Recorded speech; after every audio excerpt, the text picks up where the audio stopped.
landscape. Welcome on. Hey, Tom. All right. If there's anything I can battle and run on about, it's irrigation, so I'm going to stick to the script. And as I mentioned before, so the people as you were coming in, I can provide this, what I'm going to read today to you guys as well. There's a lot of information here to try to take in about 8 minutes. All right, well, thank you guys for coming out. Let's talk about irrigation. Tampa, like most regions of the country, has its landscaping and irrigation challenges. Parts of Tampa have the luxury of reclaimed water, but the challenge is of high pressure. Shallow wells initially designed for supplemental irrigation, now systems reliant on them year-round. Microclimates can produce rain events on one side of town, but not the other. Established tree canopies can make hydrozoning impossible, and this can lead to wasteful runoff. Fortunately for the East Coast, the West Coast has been innovating products that maximize irrigation efficiency. Water-saving technology wasn't prevalent in the consumer market until the late 90s. Manufacturers raced towards economical and easy-to-install sensor technology. Contractors were forced to learn about weather events and how a system could react. Irrigation systems have advanced dramatically in the last 30 years. Designs are not confined to squares and right angles. Subsurface turf irrigation and green roofs are now something available to all consumers. The first plastic sprinkler patent wasn't filed until early in the 80s by Edwin Hunter of Hunter Industries. Prior to this, most systems were comprised of steel pipe and index valves. With the emergence of plastic rotors and valves, expenses dropped and it was then economical for more single-family homes to have automated irrigation systems. With any new system that appeals to the masses, though, there is sure to be a learning curve. Jain Irrigation is a company out of Jalgaon, India. It was founded by Bahadur Jain in the 1960s.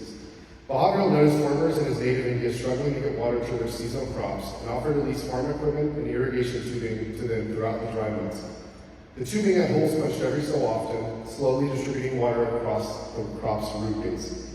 These holes were just that, though, they were holes. The more water and pressure that ran through the tubing, the more water came out of the hole. This works out great for the plants at the beginning of the row, not so much for the plants at the end of the row. The metaphor I often use for flow and pressure is this. What happens when you turn all the faucets and all the showers on in your house? The pressure dips down, the water molecule size gets larger. The same is true with sprinklers in the middle line in your yard. There are multiple components to an irrigation system that can be targeted to maximize efficiency. The first and most popular is the smart controller. Smart controllers use a few different types of technology. Most make daily schedule adjustments based on site weather data or network weather data. While rain sensors are common in Florida and mandatory on all irrigation systems, a rain sensor only delays a potential cycle from running while the sensor dries. With once-a-week watering and a brief shower prior to a watering day, the system could essentially not run for weeks. It's important that rain sensors are maintained and installed in direct sunlight to expedite dry time. Hunter also makes a device called SolarSync. This works as a rain and freeze sensor, but also makes daily seasonal adjustments to a controller's runtime. Sensors monitoring a yard can be at the mercy of tree canopies, bugs, and usually poor installation. A more reliable option is to use a smart controller that uses weather data from local towers. Controllers will triangulate weather data from the closest towers and deliver the information into the cloud and build a schedule based on your site-specific details. Details like soil type, sun exposure, grade, emission device type, and ultimately, what are you watering? The combination of these details is the source of my next topic. this is where it gets technical, by the way, so that's why I wrote this down for you guys to take afterwards. But this is a key variable in saving water. ET, or evapotranspiration, is a measurement water managers use as a reference for plant replenishment. Much like human sweat, plants transpire and burn moisture into the atmosphere. While this depletion is occurring, smart controllers are calculating how long the irrigation system must run to backfill this void. As we lose water to evapotranspiration, we also lose water to the sandbar we call home. It's crucial any water that leaves a sprinkler makes it as close as possible to a plant's root base. Distribution uniformity is the measure of how accurately we are delivering water to where we need it. Most of the people sitting in this room, more than likely, have a conventional spray system with a DU rate of 50 to 60%, or half the water leaving your heads is making it to the turf or plant's root base. Conventional spray nozzles, operating at a higher than necessary pressure, reduce water molecule size and inevitably cause the drop to blow away in the wind or evaporate before it makes it to the root base. Spray nozzles require, and this is for reference for everybody, a typical spray nozzle only needs about 30 to 40 pounds of pressure. A rotor needs 40 to 50, and drip systems are reliant on pressure, and they only need about 20 pounds of pressure. The secret behind most coverage issues is pressure. Like a car tire, sprinkler heads require and ultimately demand a certain amount of pressure. Unfortunately, Tampa is plagued with poorly designed systems that fail to take high and low pressures into account. A couple solutions for high pressure situations include inline regulators, PRS modules, and AccuSense. These are devices that attach to the top of your zone valves to regulate pressure. On larger systems, regulation is required at a head level, and actual heads will need to be replaced with upgraded models. And as a side note, I brought some samples here today to take a look at, but there are check valves installed in these upgraded heads. And a lot of the problems we have in Tampa is you see the leaky heads leaking water after a system's done running. That's because the riser seals in them have begun to fail, and we're just wasting water. There's actually a component in heads that's very cheap, it's about 50 cents, that will stop that from happening. It's called a check valve. And we can talk about that more later. On low pressure systems, a lot must be done with a little. Fortunately, drip technology offers a multitude of emission offerings that operate within 20 pounds of pressure. A point of attention should also be paid to a system's backflow preventer. As these devices age, they have an internal diaphragm that can fail to fully engage in the open position. After your irrigation system has a smart controller and some form of pressure regulation, you can now focus on the location of your heads. Rule of thumb in irrigation design is triangular spacing. Ideally, 3 heads are hitting any one point. Failure to accomplish this trifecta of coverage again begins to weigh in on a system's DE rate. Poor coverage can lead to longer run times and more runoff as parts of the landscape receive plenty of water while other parts don't receive any. The final component to encounter irrigation water in a system is the head's nozzle. Whether rotor or spray, a nozzle is responsible for dispersing volumes of water out of a set opening. General adjustments can be made to these nozzles, but these adjustments are typically exploited to the point of very, very apparent frustration. The EPA WaterSense nozzle of choice is a match precipitation nozzle. These nozzles, when regulated properly, deliver a fraction of the water over longer periods of time with greater accuracy. Their accuracy is increased with the use of multi-trajectory streams that cut through wind and allow turf more consistent saturation points without runoff. When it comes to water, most of what happens above ground happens below ground. ET values historically mirror the values we see when you use soil sensors 3 to 4 inches below the soil surface. As water percolates through our sandy soils, we lose most of the initial rainfall to pass through. As the atmosphere heats up, we lose moisture to evaporation and transpiration. The most accurate place to measure a root's moisture content is right next to the root system itself. Soil sensors are spread throughout the hottest parts of the landscape. These locations provide water managers with below-ground optics. Soil sensors let a control system, and ultimately a water manager know when plants are no longer thirsty. Projects that adhere to water saving principles can have inflated expenses, and rightfully so. The complexity of these devices costs more to manufacture and require a trained professional to install properly. To offset some of these expenses, local rebates targeting high use cases exist in Tampa Bay Water in the city of Tampa. Hopefully I've provided some insight into what us contractors look for to saving water in Tampa. And if you have any questions, I'm open to some questions. Yes, I answered all of them.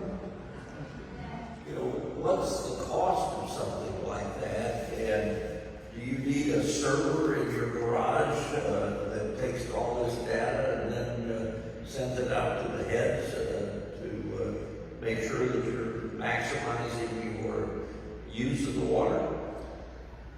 Yeah, so there's 2 ways that we tackle water conservation. One is if it's like if we deal with like a large estate or a big house, the first thing we want to tackle is the control system. If we can control how long water is running, that's going to be the first step. If you have 40 zones, trying to tackle 300 heads is probably secondary effort. The first effort is the control system, which is what you're referencing. 30 years ago, I would have said yes, it's going to cost $5,000 minimum to do it. These days, we sell our lowest price controller for about $500 install. And what it does is it uses your local Wi-Fi connectivity. It takes local triangulated weather data from local towers, the same ones you're seeing on your phone. It puts that information into the cloud, and then it cross-references it with the on-site data. And this is where a water manager comes in. I'm going to come out, we're going to say, this is your soil type, this is your sun exposure, this is your grade. We're going to put those variables into that specific station on the controller, it's going to cross-reference that with weather data, and it's going to spit out how long it needs to run and how often. Now, where it's complicated is when we're on single-day watering. We need to maximize our watering window. So what we'll do is we'll water maybe once at the end of the day and once in the next morning. Let it soak throughout the night to try to maximize it. But so when we say once a day watering, it doesn't mean you only have to water once in that 24-hour period. You can potentially water twice. So a lot of areas we use cycle and soak. If we have a harder soil, we want to avoid runoff and cycle and soak. So the control systems aren't super expensive. But I also have a dual role as a national training manager for a company called HydroPoint out of California, and our systems start at about $10,000. And so on very large projects like say Lakewood Ranch, giant HOAs with hundreds of thousands of dollars worth of water expenses, a $500 a month reoccurring fee is not really a big thing because our ROI is usually 8 to 12 months on those projects. So we're saving so much water that national corporations are signing on. Target, Walmart, we deal with all those campuses. So. Good morning, thank you for coming. My name's Matt Smith. I'm one of the county judges here. Sorry for late for those of you that are regular attendees. You know who I am. So I just wanted to say thank you for your presentation. A couple things. So for none of the things for 3 years, one of the courts I've presided over for a while, what we call non-criminal infraction. So basically anything you would get a fine for that's not traffic related. One of which is water related. For example, if you live in the city of Tampa and you water on the wrong day, it's a $100 ticket. Not that you have to come in for that, but if you wanted to fight that in court, you would come, and I would have tons of people that would come, and we have a specific day basically before we try to add other things. There's a lot of people. How do you feel that this at all would affect that? Because, the purpose of that obviously is to conserve the lives, right? We don't want people, just going ahead and watering lawns all the time, overwatering. A lot of things are automated, some things are broken. I can't tell you how many people that would come in front of me and basically they didn't know how their system was set up, or someone came and serviced their sprinkler system and it affected that. And the way that I say the statute, but the statute is done on the state level, but the way the ordinance is written on the city level, there's no tolerance for that. It's just basically kind of what we call strict liability. Or you're watering on the wrong day, yes or no, not as that can affect the fine. But do you think this should impact any legislation for that, or allow any allowance, like to say, okay, well, if you're utilizing this technology, you should be able to water on any day. Do you have any opinion about that? As I tell people, I don't have an opinion on the law, or at least you're never going to hear it from me. I do 3 things. I make observations, I ask questions, I issue rulings. I don't have opinions, right, at all. Or you're not going to hear them from me. Because as I always tell people, my opinion doesn't really matter. I'm going to follow the law. Now, when there's discretion, I'll exercise discretion. That's not necessarily an opinion. Do you have an opinion as to how this technology should affect legislation, or do you think the current legislation should be kept in place? Well, I have plenty of opinions, and I love sharing my opinions. My opinions about that personally, it's kind of a multi-sided question. So, do I believe in customer shaming? Do I think that if you call on your neighbor and then complain to code enforcement that they've watered on the right, do I think that's going to save water? No, I don't think that's going to save water. I think what the city is looking for is systematic failures. I think they're looking for controllers and water users that are watering every day systematically. Water running down the street, we all know who they are. There was a conversation I had a long time ago. We were in the city of Beverly Hills in California, and we were trying to convince water users that had $1 million water bills, giant estates. And the first thing they said was, can we just pay more for water? So raising the price of water, shaming your neighbor is not going to reduce water. In my opinion, we go after the low-hanging fruit. We go after the guys that are mowing yards, unfortunately that are not licensed, and the city's not going to like me saying that, but they're responsible for 80 to 90% of the head replacements that are happening in the city. If we can inform them on how to use regulated heads, how to use high-efficiency nozzles, they can do no wrong. If Home Depot only sold regulated heads like they do in California, then the component that they're replacing is the right component. We don't need to train them on how to replace a head. They can literally take the right component and install it the same way they're installing the other ones. So I think there's low-hanging fruit to go after as far as it goes. I also think a big squeaky wheel is refining our rebate structure, so I'm sure the city will talk about the rebate structure. I think it has a long way to go, but I think incentivizing products as opposed to projects is the easiest way to get the public involved. Other states, if you buy a high-efficiency nozzle from Home Depot and turn the receipt in, the state sends you $2. because there's no way that high efficiency nozzle isn't going to serve its purpose at one point. And so I think subsidizing is probably a better way than trying to argue inefficiencies of the system. A lot of it comes down to the expense of the system, that, you know, these items that I talk about can be 15 to 20% more, but it is ultimately up to us as a business or a contractor to prove that ROI to our customer, and that's where the void happens right now. We have a lot of contractors that fail to have the background information of these products and thus fail to sell it to their end user or customer, and here we are. And I'm with the City of Tampa Water Department. I've worked with Michael Urban at properties where he's, renovating the system, and it is really important. First of all, the day of the week thing, I want to say too, it's not just a matter of us choosing a day for you. We also have to maintain water for everyone. So when we're all irrigating on the same day, as Michael pointed out before, you open all the spigots at once, pressure is going to go down. And in the City of Tampa, we have experienced that. Certainly Hillsborough County was experiencing that in a major way. So it does make a difference for more than one reason about day of the week. I'm interested in what, Michael, you have to say about pressure regulation. It seems like it is maybe the controller, as you say, is a good one, but if you have a controller that you're comfortable with, and I've heard from people that pressure regulation really reduces usage without interfering with distribution or results. So elaborate on that just a little bit more, please. Yeah, controllers, there was, in the late 90s and the early 2000s, controllers got a lot better. We eliminated a lot of these old gear dial controllers, went to more electronic controllers. They do a better job, they last a lot longer. So a lot of sites we come across, there's nothing wrong with the controller. It turns stuff on when it needs to turn on. So what do? Do we walk away? No. There's opportunity there. It comes down to the emission devices. The emission devices are all manufactured, whether or not it's a nozzle, a rotor, any component. Valve is made to be operated within a certain pressure range. And it is not the job of the city or the county to provide the right amount of pressure to your property. Most states, like Texas, they'll give you 150 pounds of pressure going into your house, and in the garage there's a regulator for that house. It's part of code. In Florida, we don't really have that. You kind of get what you get. If you're on one part of, in South Tampa, you got low pressure, you're in another part, you got high pressure. And so, to Julia's point, what ends up happening is we have a lot of pressure. We have high pressure, we lose all efficiency. And so what we try to focus on is regulation. We can focus on regulation at a valve level, so if your valves need to be replaced, we can regulate there.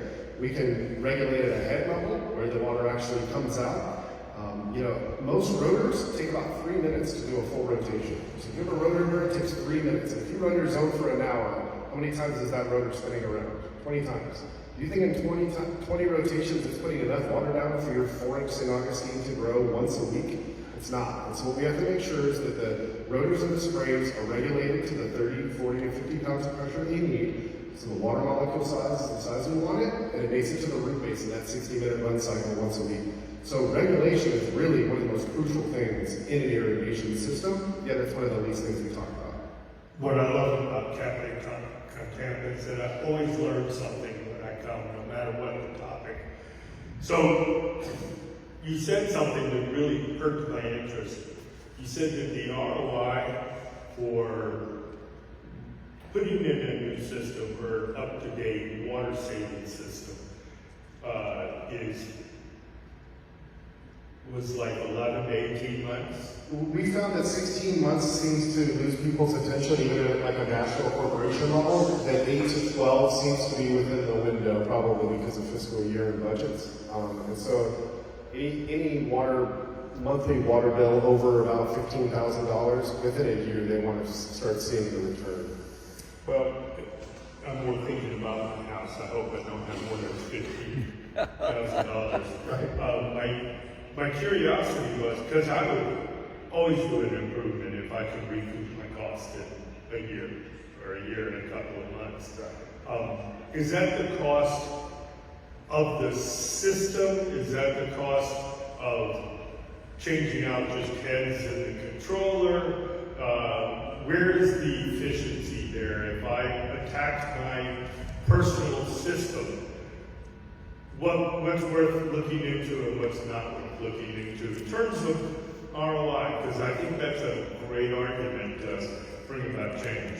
It is, and just like the technology from agriculture and commercial irrigation is slowly trickling down to residential, as is the ROI. I would have told you a few years ago it's going to take 2 years to recoup the price of a $500 control. It also doesn't help that water is very cheap in Tampa, so to save $500 in water can sometimes mean 6 to 7 months. I use 8 to 12 months as an average for anything. You replace a head, that particular head has its ROI in 8 to 12 months. You replace a controller, 8 to 12 months. So it's a general average across water conserving devices.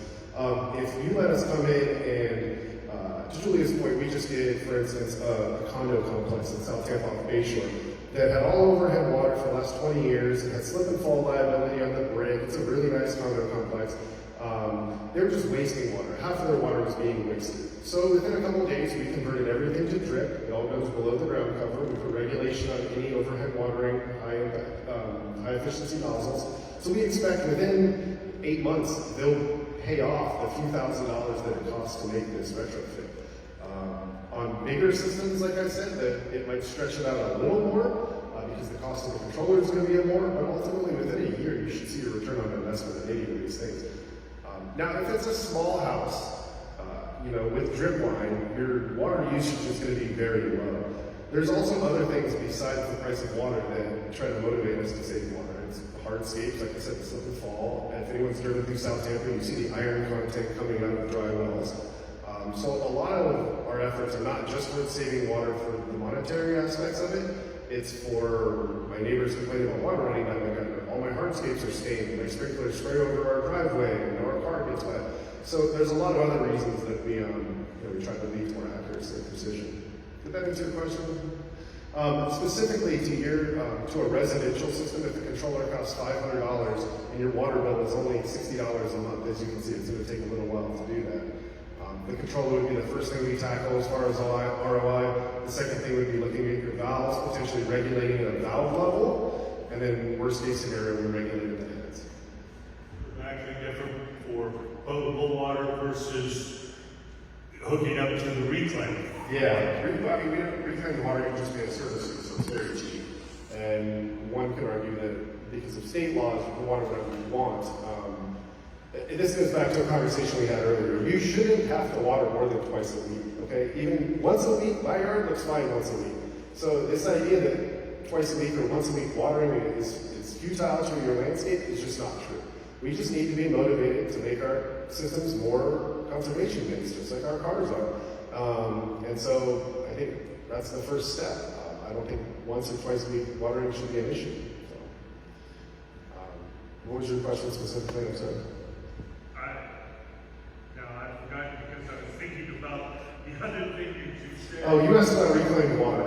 No, reclaimed water, as I mentioned in the opening, reclaimed water has its challenges. It is very high pressure. When you introduce high pressure and debris into systems, you get clogging. So with reclaimed water, you need to make sure you filter. You need to make sure you do pressure regulate properly. And although you could technically water more often, more watering can make it worse for your landscape. We all have those neighbors that have 6-inch long St. Augustine grass that water 3 or 4 times a week, and there's water running down the gutter. That grass, come drought time, if you don't water for 2 weeks, it's going to completely dry up.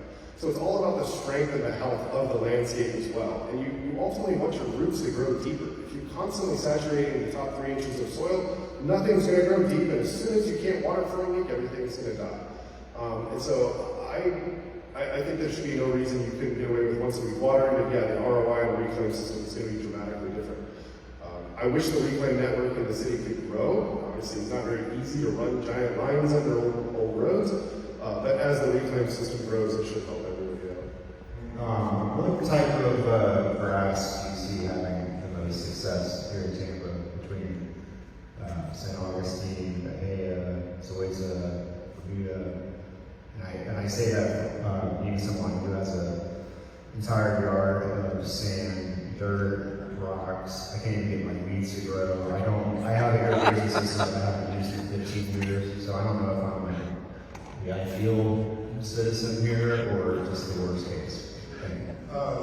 So the thing with irrigation, we're kind of at the mercy of the landscape maintenance guys that go behind us. And with turf, it can be complicated because a lot of, and not to get into literal weeds here, but a lot of the mowing companies are using the same mower to mow all 5 of those different kinds of grass you talked about. So whether or not they're cutting it to the right height, their RPMs on their mower is the right speed to cut up the blades. Like, so if you're cutting St. Augustine, you should be using a certain type of mower. If you're using Zoysia or Bermuda, you should be using a certain kind of mower.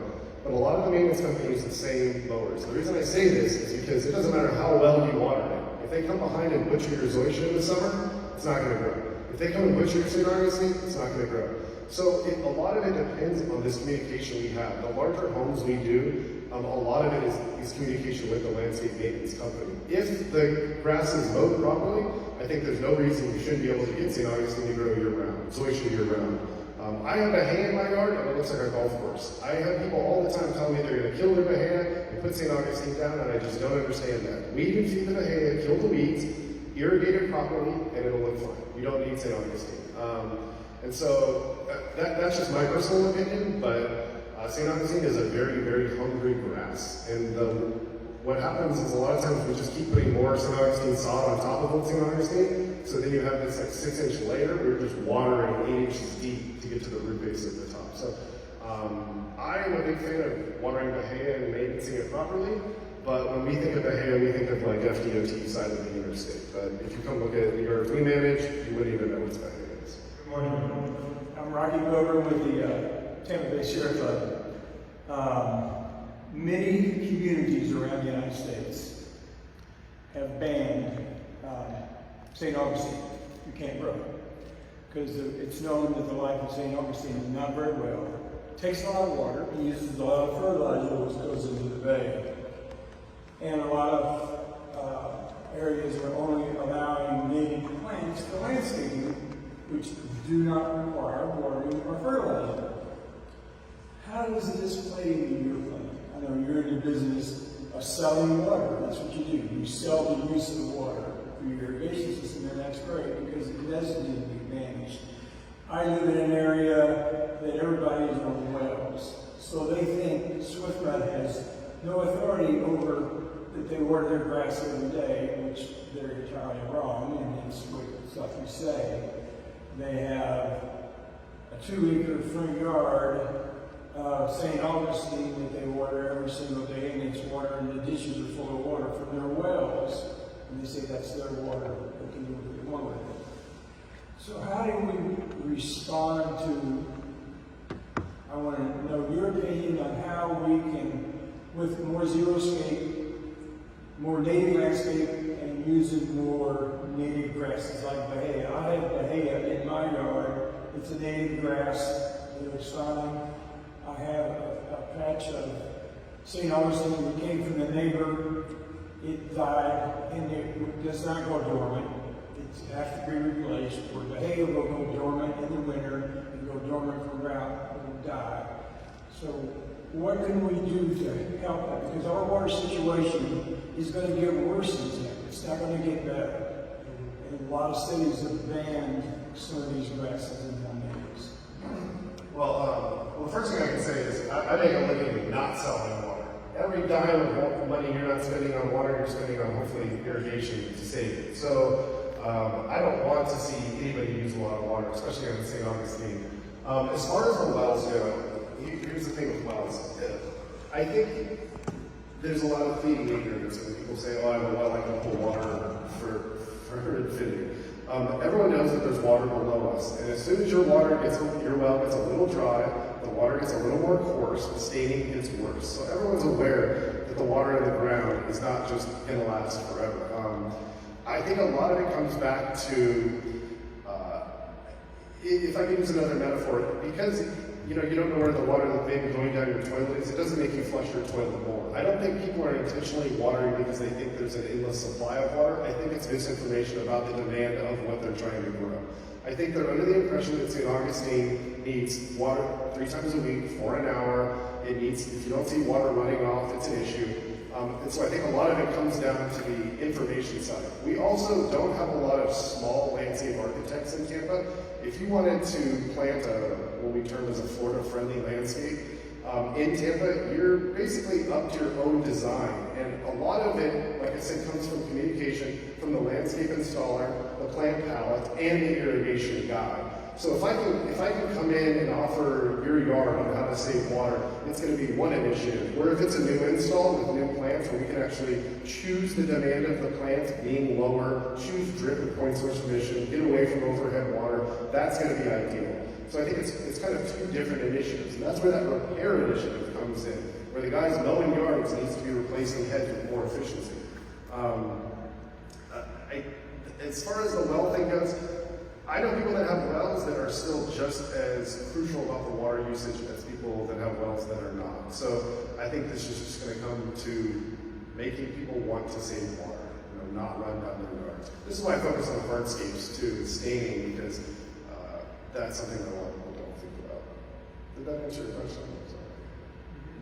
If you're having sensors in the ground to let you know how happy the roots are and all of that, what sort of maintenance schedule do you have to have for that type of thing? I know that if sometimes you just let the heads go on there, and all of a sudden they stop going, and you got to be checking them all the time. So with all of this computer-generated stuff that you're talking about, I mean, what is the cost of maintaining something like that?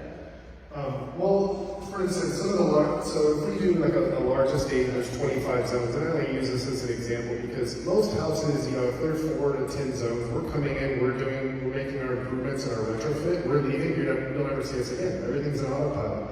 All our smart controllers that we installed, even the $500 one, you're now in our network. So we're true water managers. We do repairs, but a lot of what we do is we manage people's water. So once we install a controller, I know what's going on in your system before you do. Crooked heads, that's going to be a monthly or seasonally maintenance program. We can't stop the guy from mowing the yard, turning his zero turn head. That's just physics. It's going to make him crooked. How do we fix a crooked head? We make it uncrooked. So now proactively, what do we do with our customers is once you install a smart controller, you're in our network, so every few months we'll say, how's everything going out there? We come by, we take a look at it. That's more of a maintenance program. But as far as your reference to a soil sensor, soil sensors are made very strong. You can't break them. And for instance, this is a commercial grade soil sensor. There's two different kinds of soil sensors. There's a soil click, which when it gets wet, it just turns the controller off. Just like a rain sensor, it gets wet, it says no water, breaks the circuit, it's that easy, like a light switch. This is a commercial level sensor, and it's small voltage, small amounts of power go through a track in here, and it actually reads moisture content at a volumetric level. And so what we do is we can put up to 20 of these on a single controller throughout a system. So like Raymond James Stadium has these every 15 yards, and we put them in the hottest part of the yard. That tells us exactly how fast and far water is moving through the root base, and then it tells the controller when to water. So there's two different ways to water. We get really technical here. We have a low and a high threshold. We can wait till the water level is depleted and then tell it to come on, or we can water until it's full and tell it to stop watering. So that's how we manage it in the field. So at a residential level, we can put little rain sensors and weather sensors up above ground for ease, or on more complex systems, we can use soil sensors out in the field. We network them together.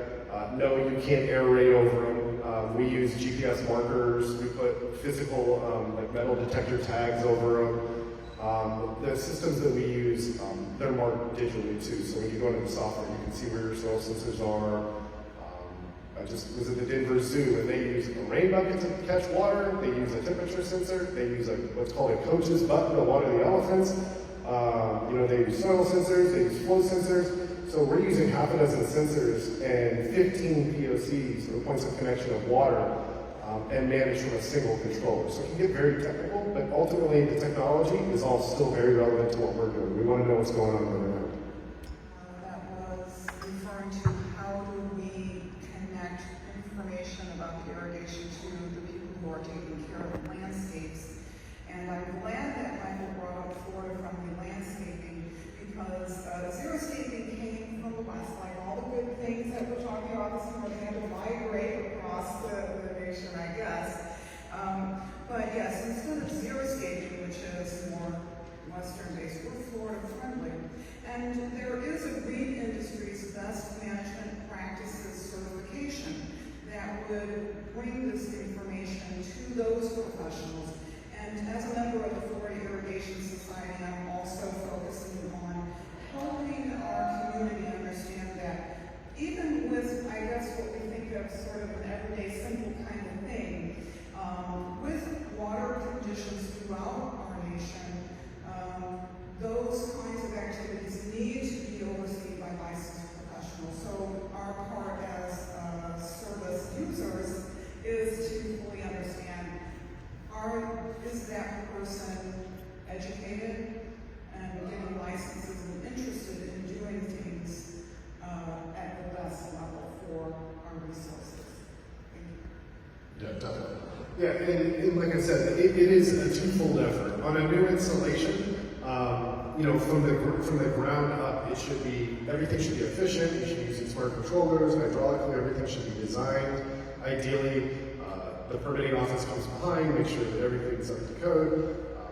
That is the ideal circumstance. And unfortunately, we have so many repairs and upgrades and retrofit opportunities in Tampa. It's really hard for this market to catch up with it. And so that's really why we're just trying to push it forward. And hopefully initiatives like this, that Julie is doing, it makes contractors want to push these products. But we go to the FIS meetings every month for irrigation. And if you talk to contractors, a lot of them don't have this passion that we have for saving water. A lot of it is like, man, we work 10-hour days, we're repairing heads. The last thing I have time to do is meet with the homeowner and try to upsell a water saving controller.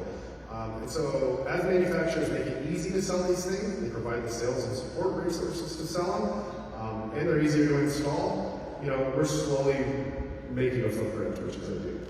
Is there any difference in functionality or maintenance in these things between reclaimed water, non-reclaimed water, and well water?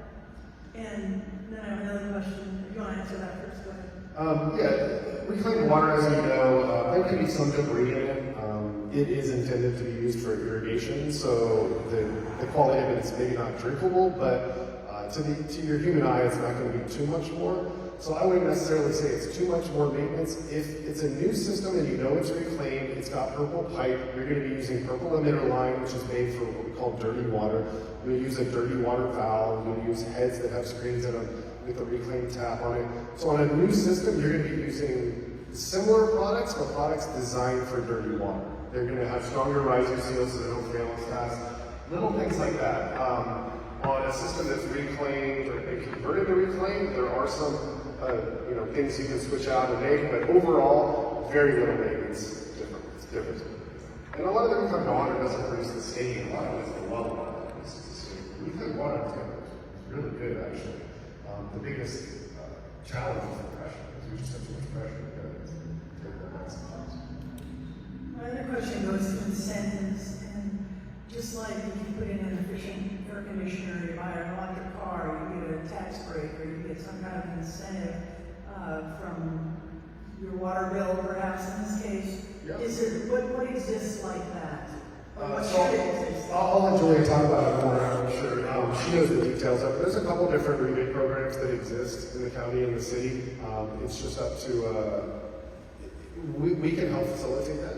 Like we said, Julie's been to some of our sites. So at a commercial level, we've started to tap into the rebates to kind of see if there's value there. And then I know there's some residential smart controller rebates that exist as well. Julie, do you have more information on that? Do you want to just talk afterwards? Or, but there is some really good information.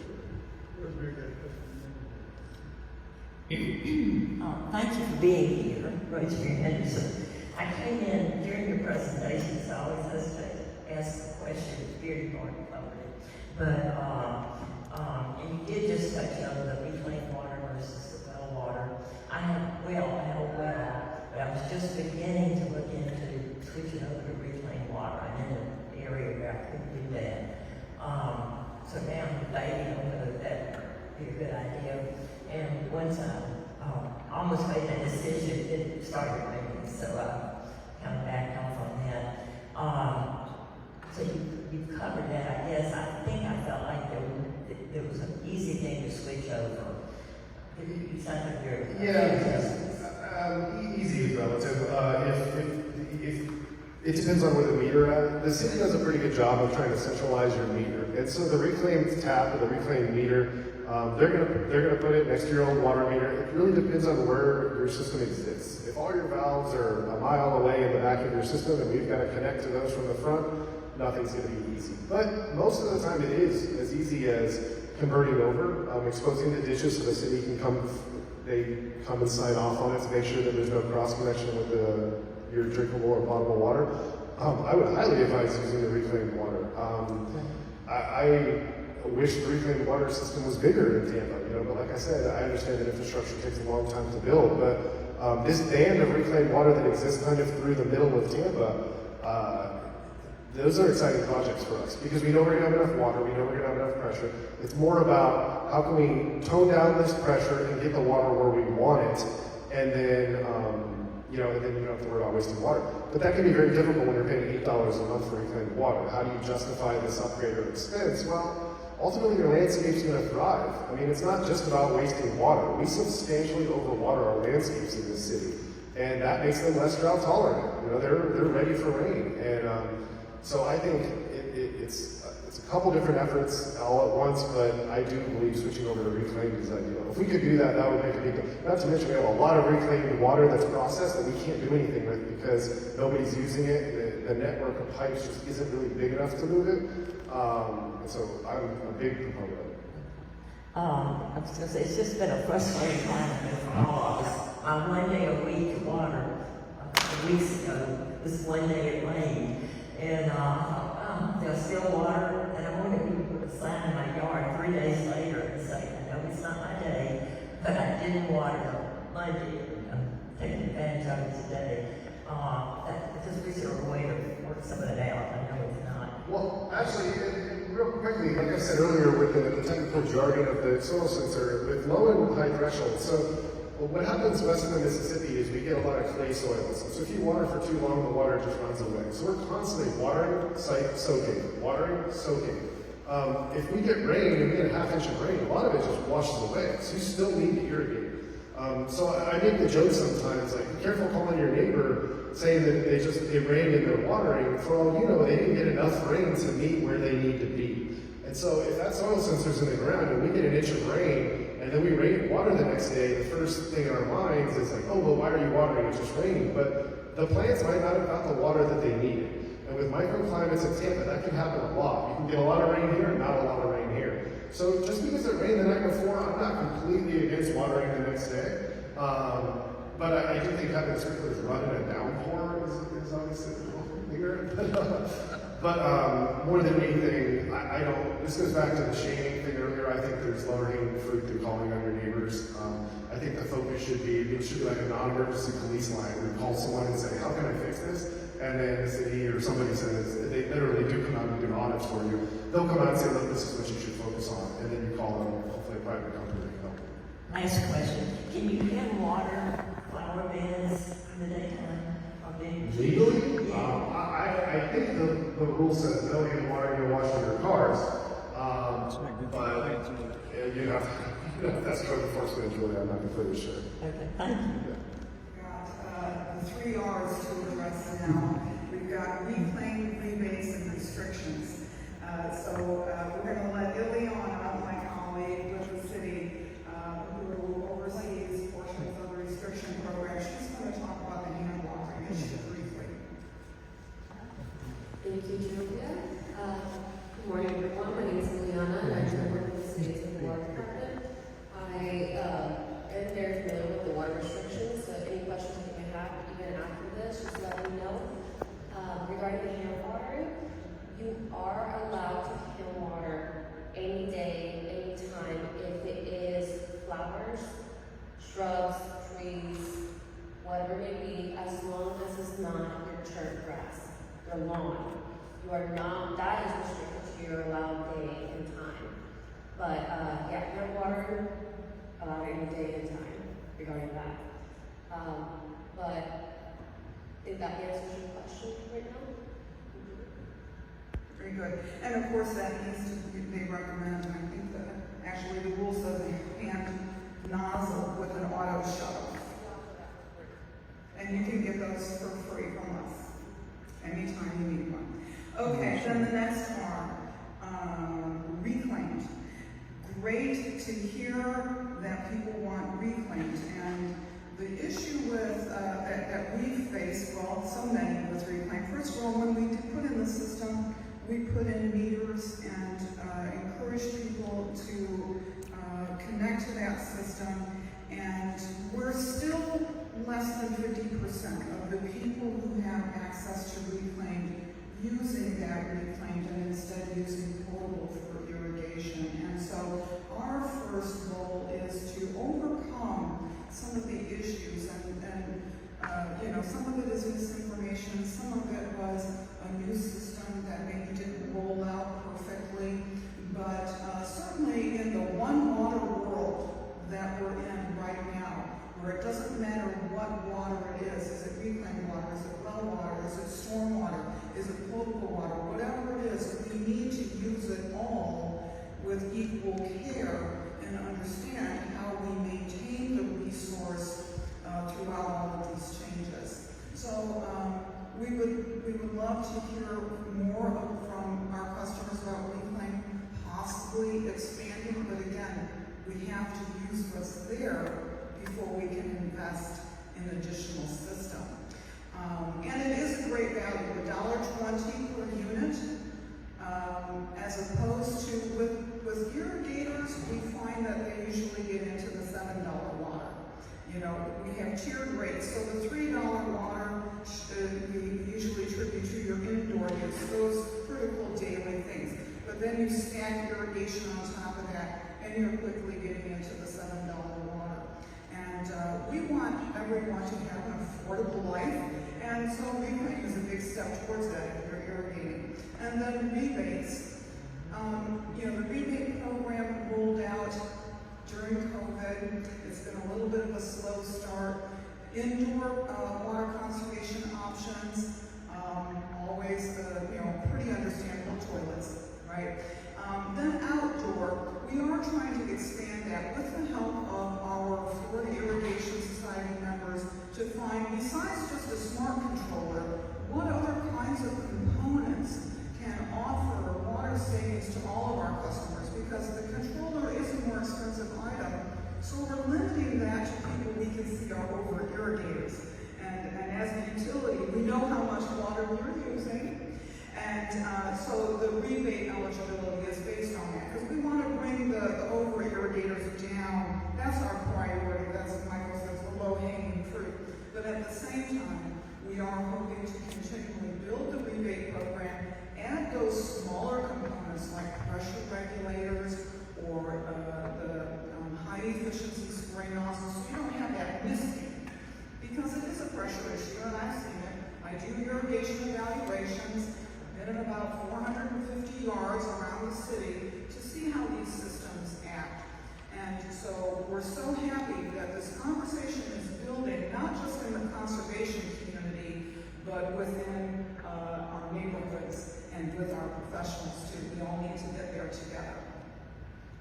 Yeah, thank you. Thank you. Time's run out here. This has been very informative. I learned a lot today. So on behalf of Café Con Tampa, we appreciate it. You can continue the conversation before it goes.